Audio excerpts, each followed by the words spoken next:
This is the InKleined podcast, episode 1, Work in Progress. With me, Sam Klein.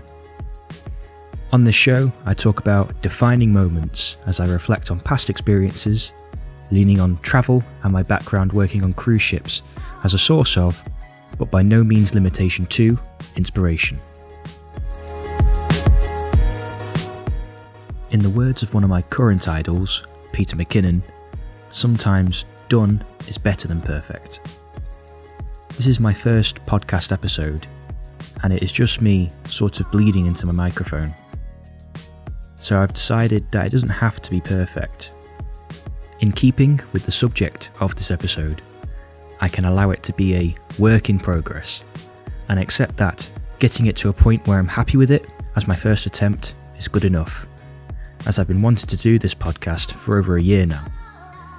So without letting perfection get in the way, I hope you find it insightful and take something away from what I have to say.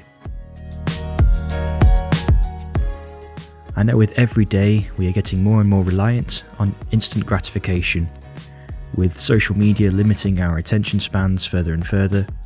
I'm by no means any different, and I find myself obsessively refreshing Instagram every 5 minutes. So if you do make it to the end of this episode, and you enjoy it, I would love to know. If I've somehow managed to steal half an hour of your day, when there's a million other things your hyperactive brain is telling you would rather be doing, then that would really mean I've accomplished something. Even just making this episode, it has forced me to focus and be more productive. So for that reason alone, I hope to be making many more episodes to come. So without further ado, here's episode 1, Work in Progress.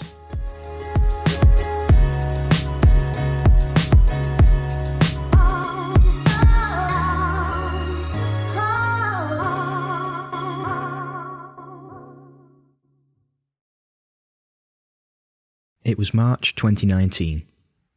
I found myself suddenly sailing around the Arabian Gulf on board P&O Cruises' Oceania. A fairly modest ship, especially when compared to other ships I had been on before. But in its own way, as all ships do, it still had its own sense of character. Whilst it felt strange to be walking down P&O's M1, as opposed to Cunard Line's version of the main crew highway, Burma Road, by this point I felt like a ship was a ship. It was what it was. Things might have different names or be located in different places, but essentially it was all the same. I had been flown out from Manchester to Dubai, and I was starting my third contract at sea. Previously, I had been on the Queen Elizabeth, and before that my first contract was on the Queen Mary 2, so I had gathered a bit of experience by this point. Furthermore, I already knew a photographer on the team, so joining Oceania in Dubai wasn't really a big deal. By this point, it was my way of life. This contract was to be a short one as well, under 1 month. After that, I was to rejoin the Queen Mary in April for another month, and then finally step back on board what I would now refer to as my second home, the Queen Elizabeth, at the end of May. So it was not only business as usual, but I honestly just saw being on Oceania as a stopgap. I was almost literally there to tread water, for something to do until I got back to my second home. However, this overall attitude I had starting my third contract was completely different to the first time I was in Dubai, starting my first ever contract at sea, where I was in an unfamiliar country, away from my friends and family, with no idea what to expect and no one I knew on board either. It was far from business as usual. I was very nervous. I wasn't just treading water, I was in fact afraid I could let the whole experience drown me. My first ever contract was a typical 6 months, and I honestly didn't know for sure if I would even last that long, or if after the 3 weeks it would take to sail from Dubai, up the Suez Canal, through the Mediterranean and back to England, I would disembark in Southampton and just run back home. That was the worst case scenario, but obviously that wasn't what happened. In fact, just over 2 years later, I am still, at least in theory, working on cruise ships, despite the international pandemic currently affecting the travel industry as a whole. And I can honestly say, without a shred of doubt, getting through those first few weeks on the Queen Mary has been the best decision I've ever made. Living and working on cruise ships has been the best time of my entire life so far. Far from letting the experience drown me, it has, in fact, given me friends for life and taught me more about myself than any other experience previously. And this is where I get to my point really, about the themes of this podcast in general and the subject of this episode, and what I mean when I talk about being a work in progress, where certainly at the start of any journey you can't consider yourself the finished article, but as I've come to find, even as you get towards the middle or near the end, or what you perceive to be the end at least, you can never consider yourself the finished article, nor tell yourself that you are lagging behind the crowd. Everything is a constant process, and you're always going to be a work in progress. This is something I've grown to love and grown to be comfortable with, although recently, where I've forgotten to be as resolute due to a pretty miserable start to 2020, I've eventually come back around to this perspective. There will always be something more to work on, and even as you achieve and tick off your goals, there's a greater goal just out of sight, and constantly changing as your opinions change over time. Your progress is your own, and you progress differently to others with each defining moment that comes your way. So looking back, it's nice to see where this journey of living and working at sea all started on the 18th of April 2018, and now I thought I'd disclose to you one of the most significant moments in my life, my exact thoughts and feelings as I waited in my hotel room in Dubai to board the Queen Mary for the first time. This was the first post I published on my website on the 23rd of October 2018, so after my first contract, and here's how I felt. New boots, the day before my first contract at sea. It was the 18th of April 2018. I was tired and nervous, much more so than my shiny new boots might have made it seem. I remember staring at them, spread across the double bed of my hotel room in Dubai. This is it, I thought. The stifling heat, murmuring traffic, and artificial light seeping through the thin curtains resolutely confirmed that I wasn't in Kansas anymore. I was 7 hours by plane away from home, and about 10 hours away from the point of no turning back. Tomorrow, I would embark on the world's biggest ocean liner for a 6-month contract at sea, and there was practically nothing I could do about it. Months of interviews, medicals, emails, planning, packing, and wondering had all led to this moment of silent reflection. Having escaped the whir of the planes and the airports and the taxis, I told myself finally, fuck it. I reasoned that every single crew member on the ship would have been in a similar position to me, and the majority of them cope with the pressure just fine. So if they can do it, so can I. Soon after that thought, I began to care less about tomorrow, or the months that would follow, and instead go back to staring at my boots, but this time without a single thought at all. Although I can place myself right back into my night at the Admiral Plaza Hotel, the journey I've been on since then confirms that the more you can cope with being uncomfortable, the more at ease you can be throughout life. Although it's impossible to be able to really see it all, it's definitely possible to see a lot, and I aim to continue to place myself outside my comfort zone and invest in new experiences. And even now, just one contract later, and those boots aren't my shiny new work boots anymore. They're just my work boots. Like the Queen Mary 2 isn't the world's biggest ocean liner anymore, it's just a ship where I used to work. So here's to the next contract. Obviously I know I rattle on about my boots a lot in that post, but I hope you appreciate the analogy that obviously with time and the more you progress and overcome fear, things don't seem as daunting anymore. You build up a tolerance, and even being plunged back 1 year later into virtually the same situation as I was again flown out to Dubai, I was able to use the experience I wrote about in my blog as something to fall back on and as a reference for my emotions. However, as I described earlier, I fell into the trap of being too complacent. I very naively and almost arrogantly felt I was too experienced. As I will discuss later in this episode, Seeing this time I had around the Arabian Gulf as a stopgap to tread water wasn't the right attitude to have at all. You can never be too experienced, and I'll now kind of transition into the sudden wake-up call I had during this contract and what motivated me to treat every single day on board as a great opportunity. As I think you should always try and live every single day on your own terms and be proactive, rather than reactive and let circumstances define you. It's easy just to say this though, and most likely if you're human, you're going to fall off the rails at some point. Recently, and I don't know about you, but I've let the whole lockdown situation become a disruption to my life, and an excuse not to stay on track, but to stay in bed. If you take control, you can directly change and influence what happens and the direction you take. Therefore, no length of time you have should be treated with complacency. You should try to wake up every morning and define your day. So let's take one specific day in particular, the 17th of March 2019, when we docked in Muscat, Oman. So far, my third contract had been going really well. I had made some new friends, met up with some old friends, and got to see some more of the world which I hadn't before. And those 3 reasons alone, really, are special enough, and should have made me realise just how lucky I was. Getting to have a wander around Muscat was really just the icing on the cake. At this time, I was taking footage from each port as well, as I went on to cut and edit together the voyage DVD to be sold on board the ship. So in many ways, I was always working, even when off duty in port. But at the same time, I love shooting and editing, so I was really blessed to have a job that most of the time didn't really feel like work. There were plenty of other times though when it really did feel like work, but I think in later episodes I'll cover the downside of working on cruise ships.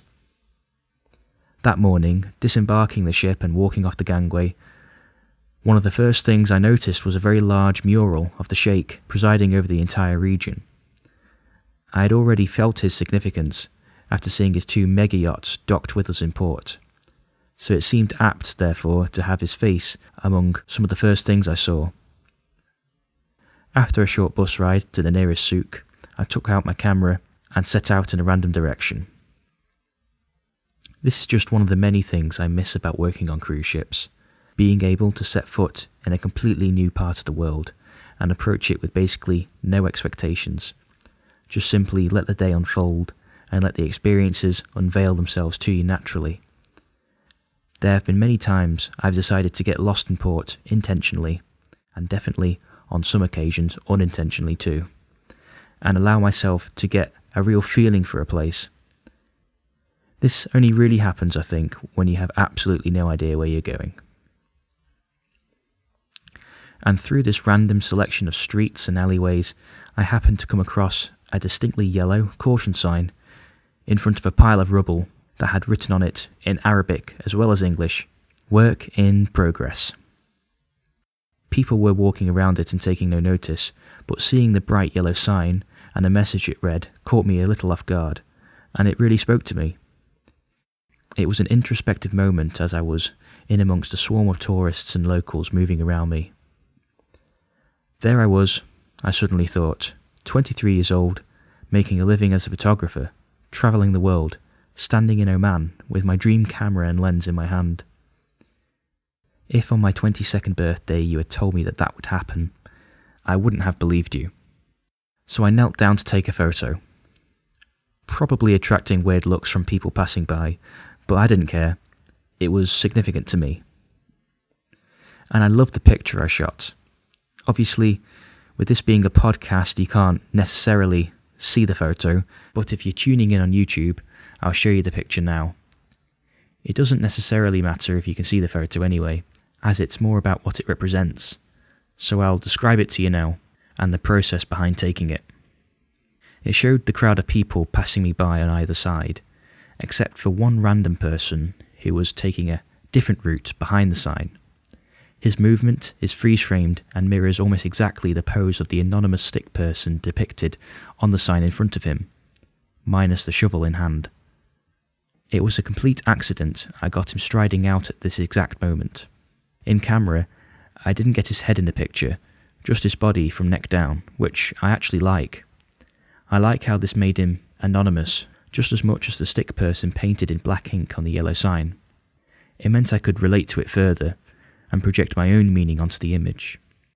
He had no idea I was there, and no idea I was taking his photo, or the significance the step he was taking had in my composition. It really was a serendipitous moment, and a snapshot of time that only lasted 1/320th of a second, but is still with me over a year later. It said to me, you should try and walk against the flow of the crowd, and identify yourself as a work in progress, rather than simply meeting the standards required. This is one of the things I love about photography, especially documentary-style photography, where you're not just taking pictures, you're recording these kind of defining moments. At the time leading up to this photo, I didn't see myself as making any progress at all. In fact, I didn't see myself as anything.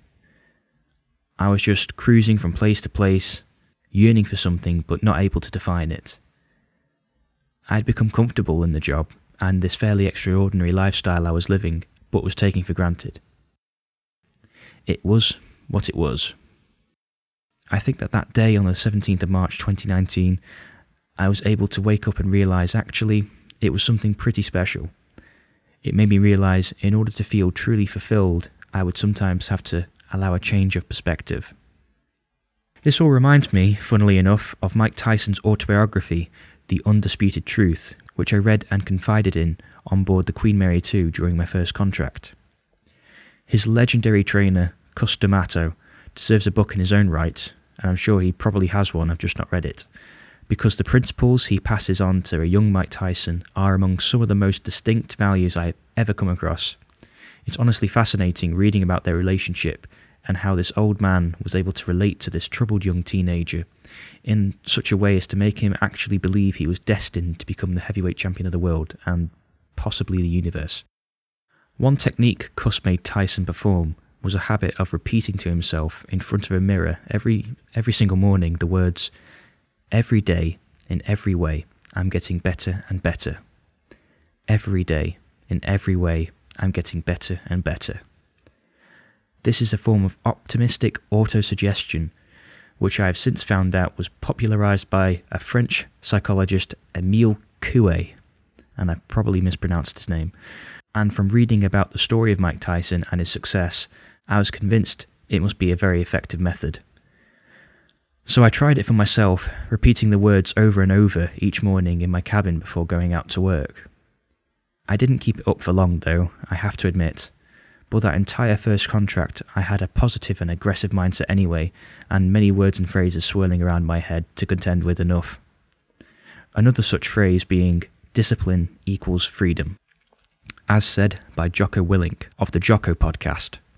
His show I have listened to all around the world, as I have lost myself in random ports and internalised what he has to say as I find my way back.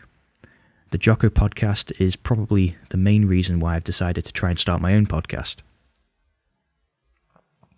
It may all sound a little extreme, but I honestly think that it's very easy to get into the negative mindset of thinking you're not getting better every day, and you're not progressing. I've not felt like I've been getting much better recently, and I certainly didn't think I was improving much at the time I was in Muscat.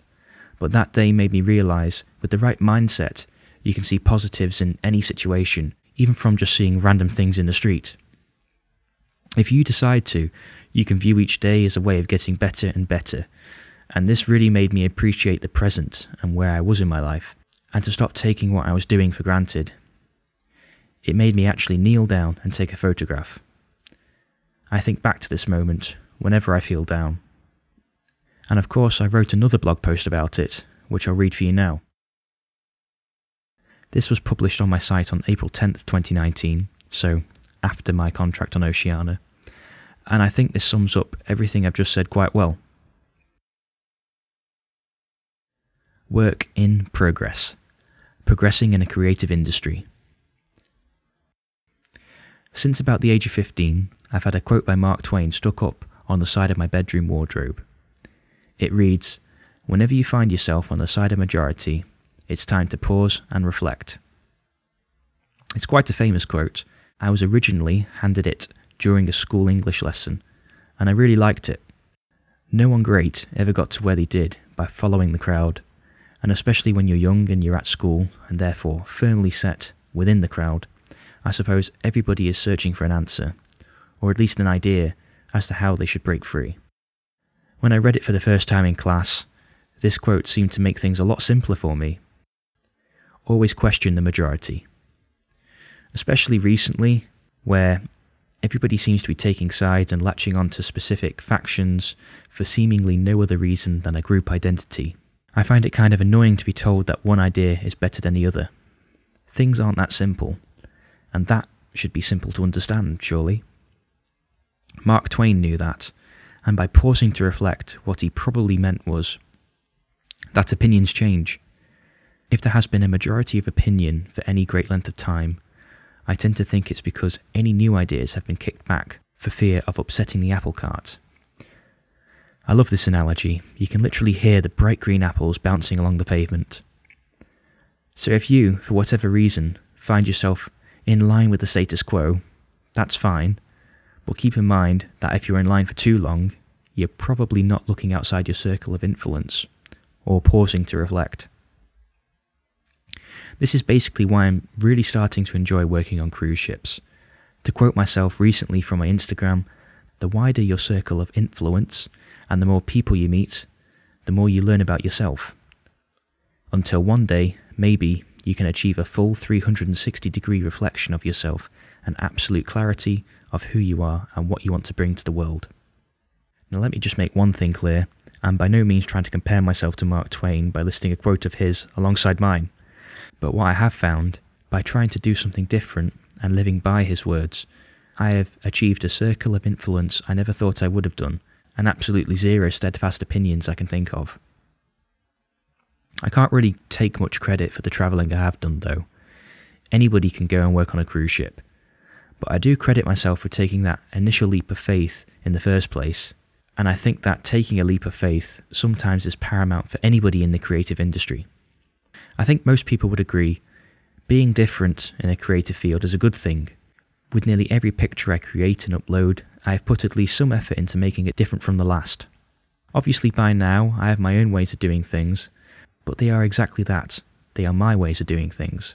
And with each picture I take and upload, I feel like I'm gradually refining my skills and technique into what all photographers or creative people desperately long for, a unique voice. This is what I mean by work in progress, achieving a deliberate, clear and unique voice that will provoke people into a subjective confrontation with what I have to say and perhaps resonate with them too. Because one thing's for sure, resonance won't be achieved by doing what the majority of people do, as people aren't ever going to be moved into thought over something they've seen before, because I guess they've made their mind up about that already. This all finally takes me to the present day and my rediscovery of these feelings about being a work in progress rather than necessarily being closer to any answer. That just simply maintaining progress is the answer, to embrace the process rather than let myself feel like everything is outside of my control. These are the aims of this podcast going forward, identifying defining moments like the one I had in Muscat and realising what they are teaching us. Because every day has a curve and an incident spike that can make your day a good one or a bad one depending on how you handle it. And I think that's the key, realising it's how you handle it rather than letting it affect you. This mentality is nothing new and is probably philosophically lined up with Stoicism more than anything else. Realising that things will go bad and things will go well, and most of the time you can't control it. You can only control your own outlook and perception of that situation. Just thinking back to the moment I said to myself, fuck it, the night before starting my first contract, probably exemplifies this more than anything else. That night I realised there was nothing I could do about the situation I was in, and likewise, as COVID-19 has suspended all cruise lines, there is nothing I can do about that either. But I have let it get me frustrated. Staying stoic, therefore, obviously requires work, for sure, but someone once told me to visualise something on this topic, and it's really stuck with me. They said to me, imagine yourself as a cow, alone, eating grass in the rain. And I'll say that again. Imagine yourself as a cow, alone, eating grass in the rain. The guy who said this to me, I'll keep anonymous, as there's an interesting but kind of personal story behind how he first came to tell me about Stoicism and how it affected him. I used to work at a pub behind the bar while studying at Bournemouth University. There were many times I wish I didn't need that part-time bar job, and felt it was getting in the way of the true passions I had in life at the time. But in actual fact though, as I have since realised, that was another instance where I had completely the wrong mindset. Working with other fellow like-minded students and facilitating a very public-facing role where you often can't be ready for the things that will happen before a shift. I'm talking about everything from a random pretty girl giving me her number to a fat drunk man trying to fight me. This was a great experience, and often when we finished closing at 2 or 3 in the morning, we would all stay and sit around the table and drink and talk until daylight. It's like I said in the previous blog post I read, during this time I was expanding my circle of influence. On one such night, where we had all finished and were having a few drinks, we then decided to leave the pub and go to one girl's house and turn it into a kind of party. After a while though, myself and my other friend weren't really feeling it. We had lectures to go to in the morning that we thought would probably be worth attending for once. We lived in roughly the same direction, so on the long walk back, our drunk conversation turned from small talk into discussing his struggles with suicide. As you can imagine, I wasn't expecting that. Just letting him talk and being there to listen, I think helped him. And this was when he told me about the concept of Stoicism and the cow analogy. Because if you imagine, although the cow is on its own and in the rain, it still has plenty of grass to eat, and the rain falling on it now will only help to grow more grass in the future. He disclosed to me that seeing things this way really helped him to get out of a dark place, and whatever struggles he was experiencing now will only help him in the long run, and he tried to appreciate the small things he did have in the present. Once we got to a crossroads, we said see you later and went our separate ways home. But I watched him walk away for a little while longer, wondering after what he said if he was okay just to be left alone in the night. And then, after thinking about what he said, I realised he was completely fine to be left alone. Of course, there's a lot more to Stoicism than just what I've described. A lot of people cite Meditations by Marcus Aurelius as the embodiment of the whole idea. You can have a listen to the Tim Ferriss podcast, episode 4, for a great introduction to the whole philosophy. This late night walk back home was definitely a defining moment. And although this time I didn't take a photo, I captured it and stored it within my mind. I've been trying to think about moments like these more and more recently, as I have, like a lot of people I'm sure, tried to appreciate the smaller things in life, rather than all the perceived negatives raining down on me. In these last few months, I have really become motivated to produce this episode and talk about these things, as I have had to pull myself out of a negative mindset where I've let external things beyond my own control define my situation. What I've taken from these last few months is that even if you feel like you're not progressing and suddenly your life takes a turn you weren't expecting, then it's up to you to take back control. Either physically, by actively challenging the situation, or mentally by challenging your outlook and deciding how current events will help you in the long run. Thinking back to that light bulb moment I had in Muscat has helped me a lot, and instead of just waiting for COVID-19 to be over so I can go back to cruise ships like I had planned, I can use this time to, like Mark Twain said, pause and reflect, and consider where I am against the majority, and progress in many other ways I might not have had the opportunity to do if I had been able to just go back to do another contract at sea. Having this time to take stock could in the long run prove to be invaluable. And so I think that's all I have to say for now. If you've made it this far, thank you so much. I really appreciate your time.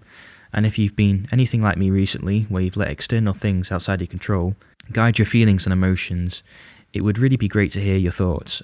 And if you liked what I had to say, then feel free to share, like and subscribe to the relevant channels, as I endeavour to try and produce more content and extend myself beyond the confinements of a lot of short-form media and go deeper on topics and issues and hold conversations that elicit a subjective confrontation and lead to progress.